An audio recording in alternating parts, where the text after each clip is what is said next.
চলো আজ তোমাদের ফেব্রুয়ারি মাসের 8 তারিখের যে রিসেপশন ব্রাইড সঙ্গীতা তার গল্প নিয়েই আজকের ভিডিও শুরু করছি। ভিডিওর শুরুতে প্রথমেই ভাত কাপড় রিচুয়ালস হচ্ছিলো, তারপর পরপর আমি বাড়ি থেকে বেরিয়ে কিভাবে পৌঁছালাম সেই থেকেই শুরু করছি। তো হ্যালো এভরিওয়ান, সবাই কেমন আছো? আশা করি সবাই ভালো আছো। আমি মেকআপ আর্টিস্ট চয়নিকা মণ্ডল তোমাদের সাথে আজকের ভিডিও শেয়ার করছি। অবশ্যই তোমরা শেষ পর্যন্ত দেখবে এবং ভালোবাসা দেবে, এবং ভিডিওটা কেমন লাগলো, কাজটা কেমন লাগলো অবশ্যই জানাবে। তো যেটা প্রথমে বলছিলাম যে ওদের ভাত কাপড়ের রিচুয়ালস হচ্ছিলো, তারপর যখন ও খেতে গেল তো শাড়িটা আমাদের দিয়ে গেল, তো শাড়িটা সেইভাবে রেডি করছিলাম।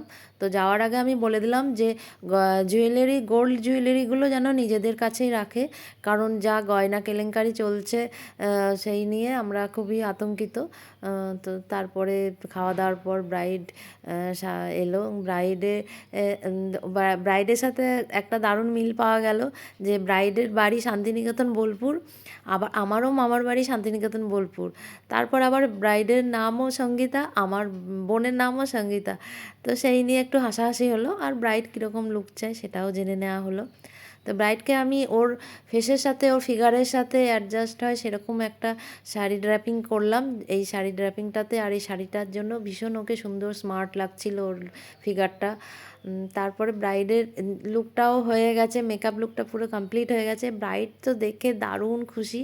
হ্যাঁ, আর অরিজিনাল সাউন্ডগুলো আমি দিতে পারছিলাম না এই কারণেই যে ওদের ব্যাকগ্রাউন্ডে গান চলছিল, বিয়েবাড়ির গান তো হবে। তো জানোই তো তোমরা যে ভিডিওতে বাইরে থেকে গান এলে কপিরাইট হয়ে যায়, সেখানে আমি সেই জন্যই অরিজিনাল ভয়েসটা দিতে পারছি না। তো তোমরা নিশ্চয়ই বুঝতে পারছো যে ব্রাইড কতটা খুশি হয়েছে ওর লুকটা পেয়ে।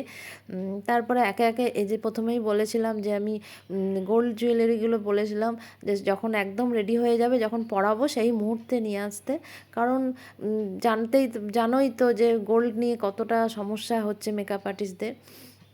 তো একা একা আমি গোল্ড জুয়েলারিগুলো পরিয়ে দেওয়ার পর ব্রাইডকে এতটাই মিষ্টি লাগছিল, ভীষণই সুন্দর লাগছিল।